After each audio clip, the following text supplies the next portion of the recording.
quand j'étais petit et qu'on avait du temps pour nous deux, j'allais voir ma grand-mère, et là on s'asseyait devant la fenêtre et on regardait dehors défiler les saisons. Et là, ma mémé, elle me disait, ne te prends pas pour ce que tu n'es pas. Reste toi-même, reste attentif aux autres, aux choses. Ouvre ton cœur, ouvre tes sens, prends la vie comme elle vient, tu verras, elle est parfois surprenante. Et ma mémé, elle me racontait des trucs, des machins, des bidules. Alors je ne comprenais pas tout. Hein. Il y avait des choses que je comprenais de suite et ceux que j'ai compris bien plus tard. Un jour, elle m'a dit, je t'ai déjà raconté quand Dieu il est tombé dans l'escalier. Et non, que je lui dis. Ah bon? Dieu, tu vois de qui je parle, Dieu. Qu'on y croit ou qu'on n'y croit pas, Dieu, tu vois de qui je parle. Eh bien, figure-toi qu'un jour, Dieu, il était à son atelier du ciel et il venait de fabriquer la terre, hein, toute belle, toute ronde, toute bleue. Alors il prend la terre comme ça dans ses mains, il descend l'escalier de son atelier, il arrive en bas de l'escalier et là, il jette la terre dans le vide et la terre toute belle, toute ronde, toute bleue se met à tourner. Et Dieu la regarde et il se dit, elle est belle, mais il manque quelque chose, un être qui galoperait sur cette terre, toute belle, toute ronde, toute bleue. Alors Dieu remonte dans son atelier du ciel, et il lui restait un petit morceau de terre. Alors il prend ce petit morceau de terre, et il se met en demeure de modeler, de sculpter, de fabriquer un petit être. Hein. Et quand il le juge parfait, il lui insuffle la vie. Il le prend dans ses mains comme ça, il descend son escalier de l'atelier du ciel, et là, je ne sais pas ce qui se passe, qu'elle me dit ma grand-mère, Dieu il trébuche. Il tombe dans l'escalier, le petit être parfait roule jusqu'en bas de l'escalier, arrive sur la terre toute belle, toute ronde, toute bleue, et là, l'être parfait se casse en 2 morceaux tout pareils. Et ces 2 morceaux tout pareils se mettent à galoper sur la terre. Et bien depuis ce jour-là, ces 2 morceaux n'ont qu'une seule idée en tête, c'est de se recoller. Et chaque fois qu'ils se recollent, ça leur donne du plaisir et ils se multiplient. Et là, de tous ces petits-là, des multiplications, et bien eux aussi ils galopent, ils n'ont qu'une seule idée en tête, c'est de se recoller et de se multiplier pour se donner du plaisir. Et ainsi va la vie depuis que le monde est monde. J'étais là, je regardais ma grand-mère, bouche ouverte, et elle me dit, mais ferme la bouche, tu vas avaler une mouche. Tous les deux sont là, assis un en face de l'autre, en train de manger leur soupe, sans un mot, sans un regard. On entendait juste le hurlement du blizzard au dehors.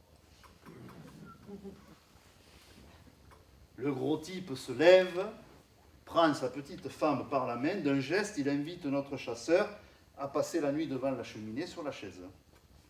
Et lui et sa femme rentrent dans la porte, la porte était ouverte, dans la chambre, et là il ferme la porte. Je peux vous dire que le chasseur, il l'a mené par large. Se demandait où il était, mais en fait il n'avait pas trop le choix, il était perdu, dehors il faisait nuit, le blizzard, la neige, on verra ça demain. Alors il enlève sa veste, il la pose sur le dossier de la chaise, il garde son fusil près de lui, il s'assoit devant le feu de cheminée, et ma foi, grâce au feu de cheminée et à la bonne soupe qu'il avait mangée, il arrive à se détendre. C'est vrai qu'elle était bonne, cette soupe. Une bonne soupe à la viande, il y a beaucoup de viande, donc il est là, ma foi, il est bien, il fait chaud. Et là, juste au moment où le sommeil l'emporte, il entend comme des pleurs d'enfants derrière la porte qui était fermée. Alors il prend son fusil, il s'approche de la porte, il colle son oreille contre le panneau de bois, et effectivement, derrière la porte, il entend des pleurs d'enfants. Il ouvre la porte, et là, c'est une chambre d'enfant, il y a un petit lit dans un coin. Sur le lit, une gamine recroquevillée, la tête dans ses genoux repliée, en train de pleurer. Le chasseur pose son fusil contre le mur, s'approche de la petite, il s'assoit sur le bord du lit pour la consoler. Une autre? Vous en voulez une autre? Alors je tape, là, avec la chair au biscuit et tout, je tape dans le répertoire des maternelles. Je te montre en même temps que je peux aller faire les maternelles. Ça vous voyez les maternelles. C'est l'histoire, ouais, elle est rigolote, celle-là, vous allez voir. C'est l'histoire d'une toute petite dame, comme ça. Et cette toute petite dame, elle a une toute petite poule, comme ça. Et cette toute petite poule, tous les jours, elle lui prend un tout petit œuf, comme ça. Alors la toute petite dame, elle prend le petit œuf, et avec le petit œuf, elle va faire une galette. Et tout d'un coup, elle entend... Qu'est-ce que c'est? Une mouche, ouais. La mouche, elle arrive, elle se pose à côté de la toute petite dame, elle la regarde et elle lui dit « Hé, hé, qu'est-ce que tu fais, qu'est-ce que tu fais, qu'est-ce que tu fais ?» Eh bien, je vais faire une galette. Hé, hé, comment tu fais, comment tu fais, comment tu fais? Ben, pour faire une galette, c'est tout bête. On prend un œuf, Bon, vous avez fait la chair, vous pouvez prendre un œuf. C'est beaucoup plus simple. C'est bon, tout le monde a son petit œuf. Prends ton œuf, toi aussi, là. Feignasse, va. Un petit œuf, pas un œuf d'autruche. Oh, prends un œuf d'autruche, Rémi. Elle prend un œuf, c'est un truc pour les maternelles. Et on le casse. Scratch. Ouais, c'est pas mal. Vous ferez mieux après. On met de la farine. C'est comme ça, la farine. Ouais, bien. On met du lait, glou, glou, glou, glou, glou, glou, glou, glou, glou, glou, glou, glou, glou. On met du sel. On change de main, on met du poivre.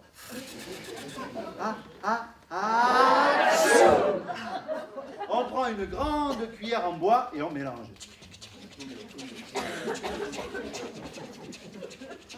Quand c'est bien mélangé, on le verse dans la poêle toute chaude. Faites cuire un peu cela, il y en a qui ont fait la pâte. Quand la galette elle est cuite, la toute petite dame elle prend la galette, elle la met à refroidir sur le rebord de la fenêtre, elle rentre dans sa cuisine. Vous savez pas ce qu'elle a fait la mouche pendant ce temps-là? Elle a mangé la galette. La toute petite dame, elle n'est pas contente. Elle prend la toute petite poule sous son bras et elle va chez le roi. Allez, on va chez le roi. Allez, on va chez le roi. Et bon, on est arrivé chez le roi. Monsieur le roi, je suis pas contente. Le roi, il est assis dans son fauteuil de roi, comme ça, il fait « Oh bon, t'es pas content? Pourquoi t'es pas contente? » Eh bien, je suis pas contente, parce qu'avec le petit œuf, j'ai fait une galette, et bien la mouche, elle a mangé ma galette. La mouche, elle a mangé ta galette. Oh, je sais ce que tu vas faire. La prochaine fois que tu verras la mouche, tu prendras un gros bâton et tu lui taperas sur la tête. Et à ce moment-là, dans le château du roi, on a entendu